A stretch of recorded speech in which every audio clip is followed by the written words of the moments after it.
Bismillahirrahmanirrahim. Alhamdulillahil azimil fattah alladzi hadana liturukil huda wassalah. Allahumma salli wa sallim ala sayyidina wa nabina maulana Muhammadin wa ala alihi wa ashabihi ahlil khairi wal islah. Amma ba'du. Malam hari ini di hadapan makam seorang wali min awliyaillah Al-Habib Al-Arif Billah Alawi bin Segaf As-Segaf, persis di malam 15 Ramadan, sebagaimana setiap tahun kita kumpul di tempat ini menghadiri majelis khatmil Quran. Sudah banyak yang kita dengar pada malam hari ini tentang bagaimana pentingnya kita menjadi hamba yang baik kepada Allah Subhanahu wa taala, menjadi hamba yang tidak terkalahkan oleh dunia dan hawa nafsunya, menjadi hamba yang bangun dari kelalaiannya dan tidurnya yang panjang, baik dari semua yang disampaikan oleh Al-Habib Taufik bin Abdul Qadir bin Husain As-Saqaf, juga dalam khutbah ini senada khutbah yang dibaca oleh As-Sayyid Abdul Qadir bin Taufik As-Saqaf. Hanya sedikit saja secara singkat, Al-Fakir menyampaikan di sini bahwa kita orang-orang yang banyak berbuat buruk, faya ahlal isa'ah badiru bitaubah wal istighfar, dan seterusnya, wahai orang-orang yang banyak berbuat keburukan, segeralah bertaubat dan beristighfar, dan bersungguh-sungguhlah untuk menjadi benar. Wajidtu lirrusydi fi talabi ridal ghaffar, dalam mencari keridhaan Allah Subhanahu wa taala yang Maha Pengampun. Wa akrihun nufusa ala dzauqi mararatil istibar wa akri'u min ka'satis sabri wal imtihan tazuqu bidzalika halawatal iman. Dan paksalah nafsumu, paksa dengan benar-benar untuk merasakan pahitnya sabar. Sabar dalam beribadah, sabar dalam mendekatkan diri kepada Allah Subhanahu wa taala. Puasa, salat tarawih, membaca Al-Quran, menghadiri majlis khatmul Quran, ini adalah hal yang bertentangan dengan nafsu kita. Tapi paksa nafsu kita untuk merasakan itu agar kita terbiasa. Wan nafsu katifli in tuhmilhu syabba ala hubbir radha'i wa in taftimhu yanfatimi. Karena nafsu itu, kata Imam Al-Busiri, seperti anak kecil, seperti anak bayi. Ketika dibiarkan menyusu, maka dia akan terus terbiasa menyusu, dan ketika disapih oleh ibunya, dia akan menangis. Dia akan merasakan sakit, tidak enak, dan seterusnya. Tapi kalau dibiarkan, lama-lama dia terbiasa tidak menyusu, dia tidak terbiasa dengan ASI lagi, dia akan justru kadang-kadang nantinya dia tidak akan mau lagi menyusu karena sudah terbiasa. Jadi kita semua harus membiasakan diri kita untuk beribadah.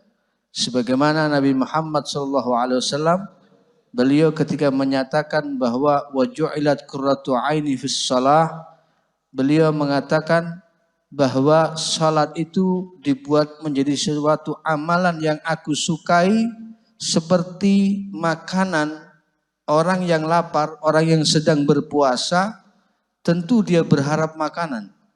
Lihat makanan, dia pasti akan ingin memakan.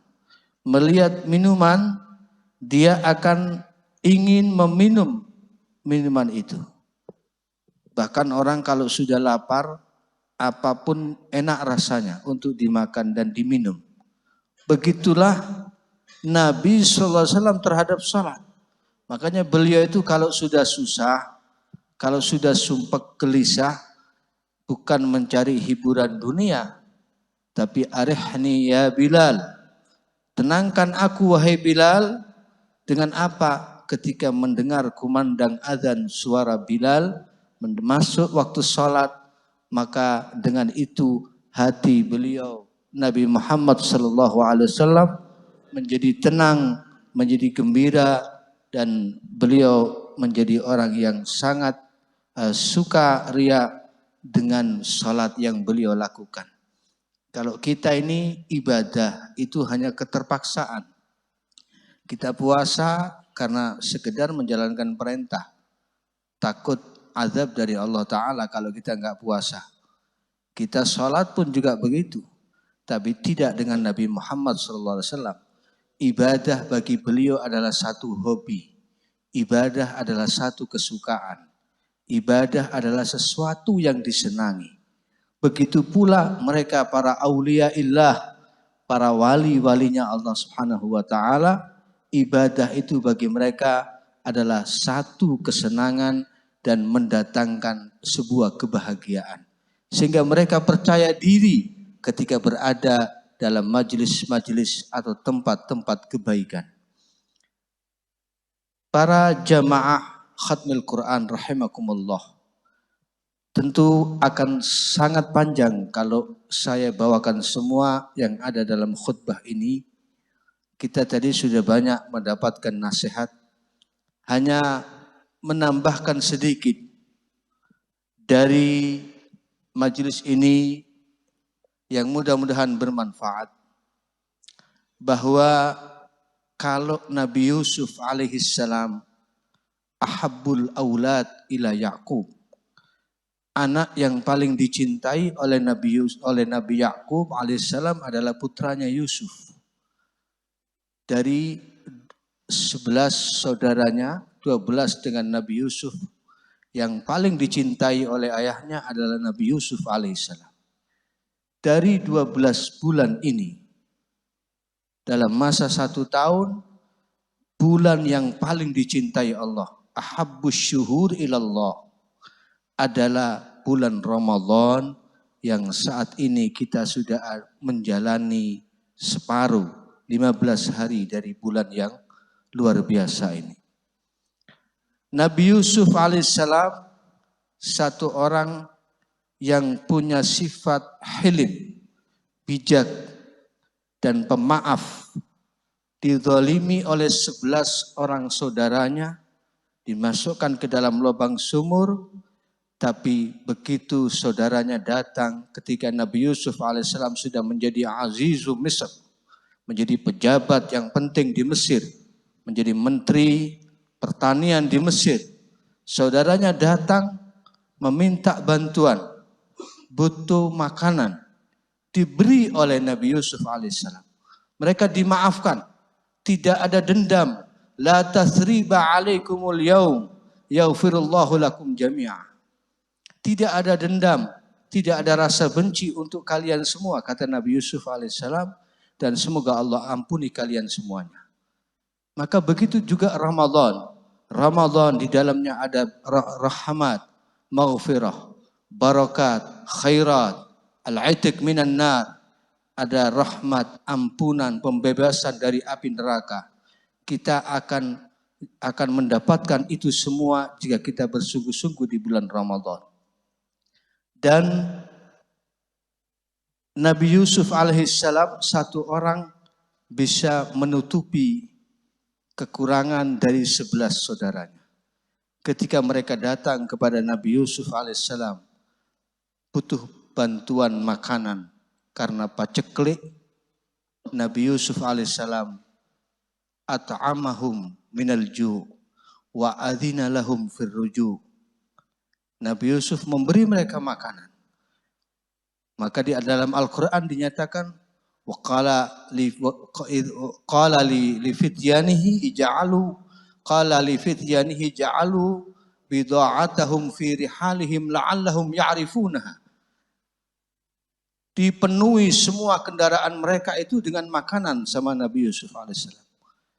Maka beliau fasaddal khalal, menutup kekurangan yang dialami oleh 11 saudaranya itu.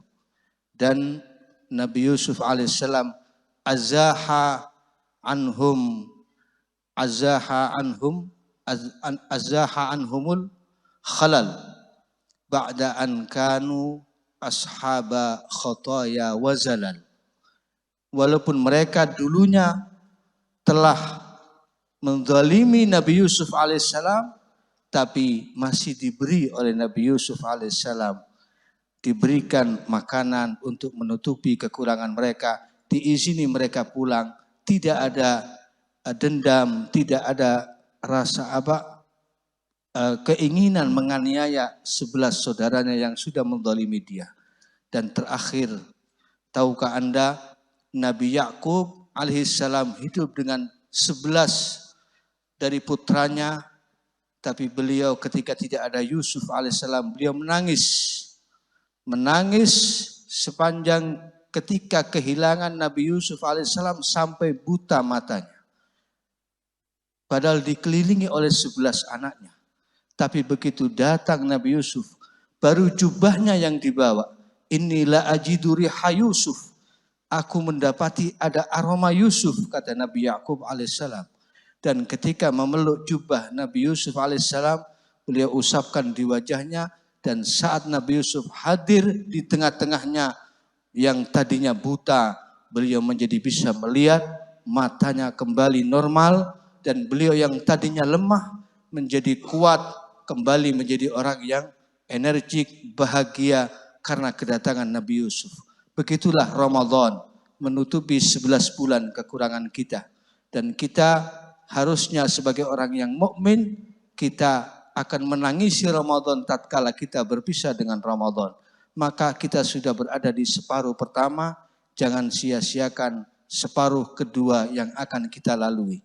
Kalau mungkin kemarin-kemarin masih banyak kekurangan kita, mari kita sempurnakan kekurangan-kekurangan itu di separuh malam, separuh hari yang akan kita lalui di bulan Ramadan ini.